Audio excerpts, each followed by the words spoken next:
Hello, it's Cry here, and today we're going to debunk a lot of popular misconceptions from a lot of other YouTube videos.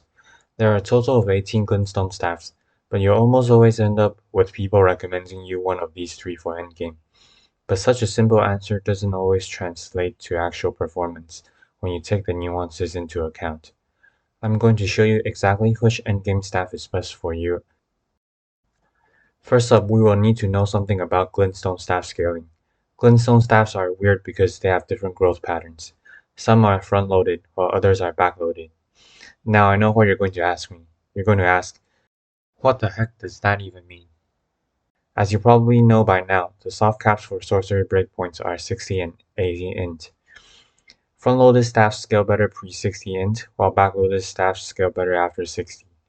Therefore, we're going to take a look at sorcery scaling for 60, 70, 80, and 99 int. Of course, I won't forget about the staffs that scale with Faith and Arcane either.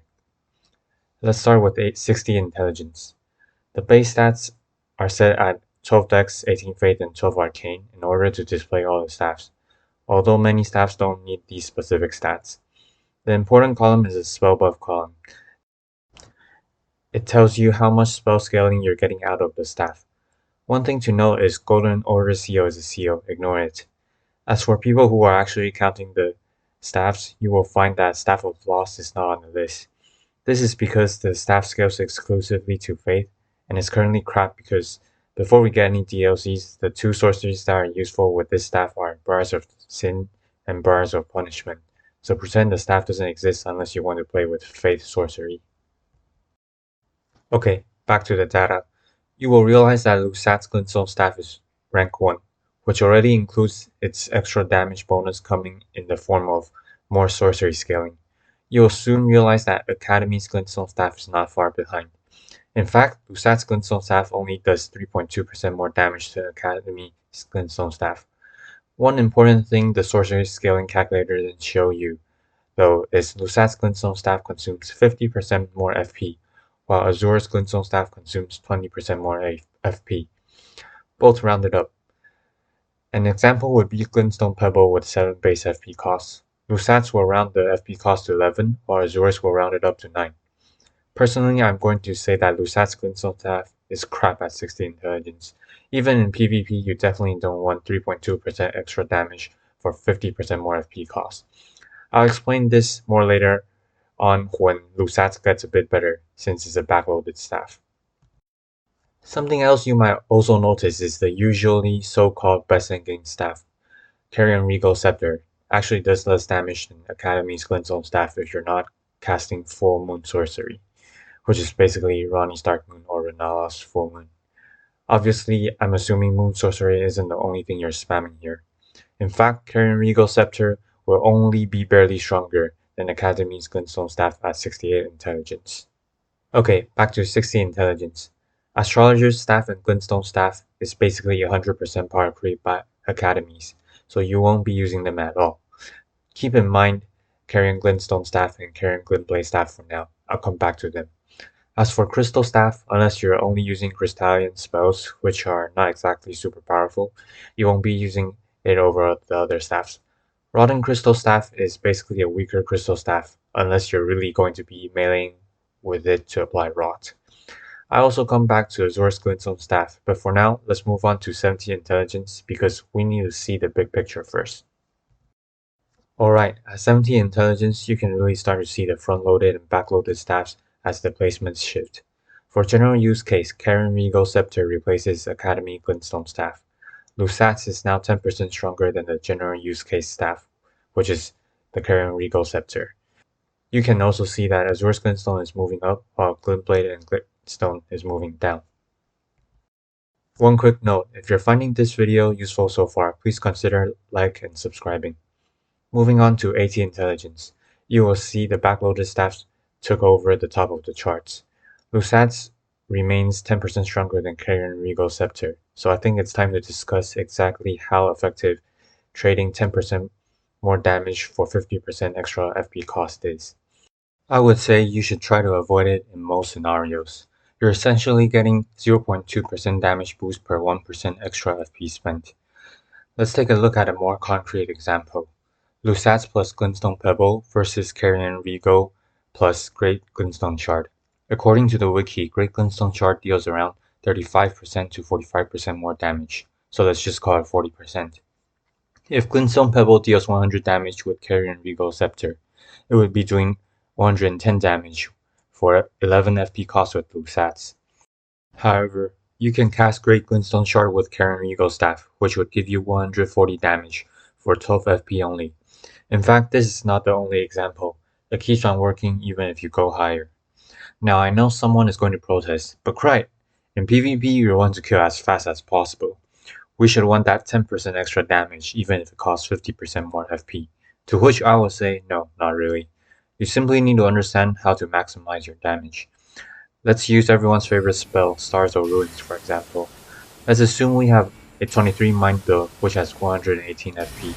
You will be able to cast Stars of Ruins twice on the Lusats and thrice on the Carian Regal. Assuming your opponent doesn't fully dodge all your Stars of Ruins cast, they get hit 2 out of 12 times. Every hit with Carian Regal is 100 damage, which would make Lusats 110. After burning through your entire FP pool, Lusats would deal a total of 440 damage, while Carian Regal would deal a total of 600 damage. Now someone is going to say, no, Lusats can cast 3 times too. But is that really true? If you're fighting anyone competent, not really. When a mage runs out of FP, they're at a severe disadvantage before you drink your FP flask. Melee builds should use this opportunity to punish you, even if you're up against another spell build. Let's say one guy uses Lusats while the other guy uses Carian Regal. Both players cast Stars of Ruins twice and dodge. After 2 casts, when the Lusats runs out of FP, is the Lusats just going to drink an FP flask while he or she eats an entire Stars of Ruins? Having to drink an FP flask should definitely be taken into consideration, especially if you're also fighting with rule sets with limit flask usage. Alright, there's still one good staff I haven't talked about yet. Unlike Lusat's, Azur's Glintstone Staff is definitely something you should consider into your builds. First up, Azur gives you 40 dex worth of cast speed, which is 10% faster cast speed. It is the same as having a Radagon icon equipped. However, 10% faster cast speed doesn't affect the full casting animation. The startup frames will remain the same no matter what your cast speed is. This means that you're actually looking at something more along the lines of 8 to 9% faster cast speed. If we just do rough math, multiplying Azur's Glintstone Sorcery scaling by its cast speed, we scale up its DPS to 395, which means it's actually doing 5.6% more DPS versus the Carian Regal Scepter for 20% more FP. Obviously, it's harder to compare because the damage you're getting is not from raw values, it's coming from faster casting. However, I think faster casting is very beneficial for sorcerers, because the faster you can get spells out, the quicker you can react.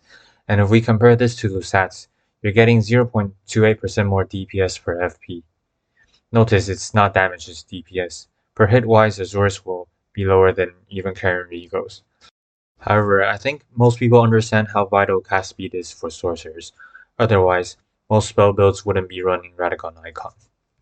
Oh yeah, quick note. At 99 intelligence, things pretty much look the same as 80 intelligence, except with even higher numbers. So just assume everything at 80 intelligence is true for even higher int. Alright, now remember back at the start I told you to keep Carian Glintblade and Carian Glintstone Staff in mind? We're about to get into some spicy details. This is a list I made of all the bonuses you get from the staffs. Note, dual wielding staff allows you to gain an extra passive, but you would still be casting with your main hand staff. So if you're just thinking about dual wielding just for the bonuses, you don't need to consider the stats of the staff you're not casting with, just the passive. Alright, back on topic. To see how these two staffs fare as main staffs, so you can main hand something else for an Ash of War or whatever you want to do. I think from this list, Glintblade, Sorcery, and Sword Sorcery are the best bonuses because of how many good spells there are from the categories and just how many spells there are in general. Stuff like Stone Digger Sorcery only has 2 spells that aren't even good. This is why I want to highlight these 2 staffs, especially because they are getting 15% bonuses. Carian's Glintstone Staff buffs Sword Sorceries, which includes Carian Slicer, probably the best melee trade spell in game right now, Carian Piercer, a great roll catch spell, Carian Greatsword, which is not a bad spell, but it's overshadowed by the next one, a Duelist Moonblade, which has quite the insane hitbox. If we take a look at Carian Glintstone Staff versus the general highest damage staff minus Lusats, which is academies or regals depending on your int, here is a table for non-sword and sword sorceries that make. You can see that at lower int levels, it can be highly beneficial for you to run Carian Glintstone Staff if your mage build consists mostly of using sword sorceries alongside your Ash of War. The Carian Glintblade staff has an even higher base damage and wider selection of skills, although many of the skills you probably won't be running. Furthermore, both Astrologer and Prisoner, the two classes that are best for spell builds 99% of the time, both have at least 12 decks, so you don't need to invest any extra. It buffs Magic Glintblade, which is a very unique and powerful spacing tool. Glintblade Flanks, which I think you can ignore because you'll just run Carian Flanks, which can be used to punish enemies for getting close without dodging.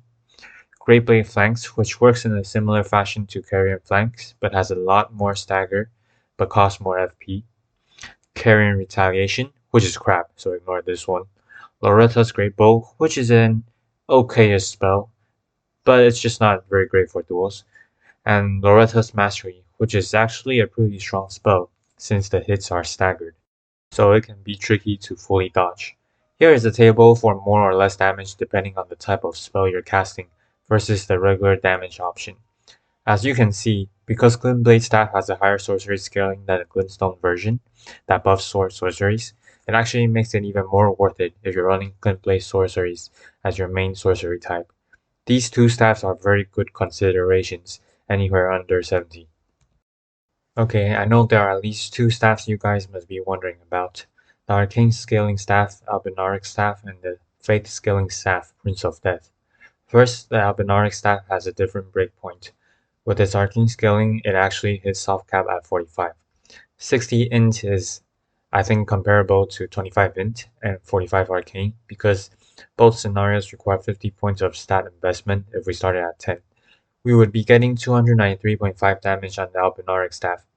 As for 70 points of investment at 45 int plus 45 Arcane, it would have 325 sorcery scaling, which is still weaker than the Carian Regal Scepter.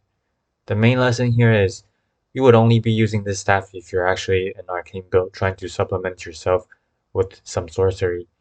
You can't cheat for higher sorcery scaling by turning your int build into an arcane build.